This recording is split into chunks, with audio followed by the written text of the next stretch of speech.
Friends, so we are going to discuss about the next big move, possibly started on the long-term price chart of Centene Corp, and this particular stock is now moving higher after a big correction that has happened. So let's analyze Centene Corp, ticker symbol is CNC, and this is the overall price chart which we have in front of us. So you can clearly see this particular stock has been correcting for the last 3 or 4 years, and now fresh bout of up move is clearly visible.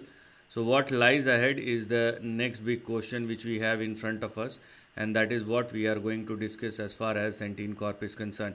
But the stock must hold itself at or above all the important levels, and only if it continue to trade and sustain above the important support and stop loss, then you can go for any further up move.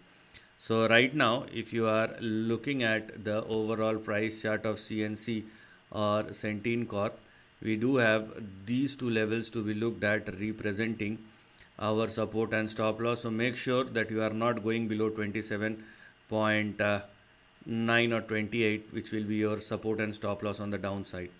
On the upside, the maximum which you can expect right now is a recovery that may push this particular stock towards its previous highs of 2021 and 22. So because the stock is trading above 27.9 or 28, the maximum which you can expect will be 83 and 101.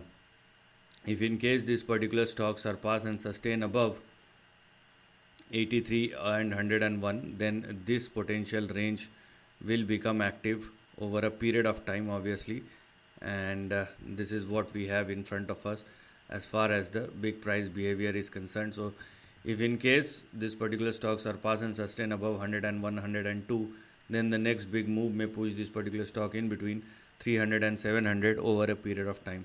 So as far as the levels are concerned, we do have some very big levels. Right now focus on this highlighted section, and after 102 this will be the extension, but over a period of time. So this is the end of the video. Thanks for watching.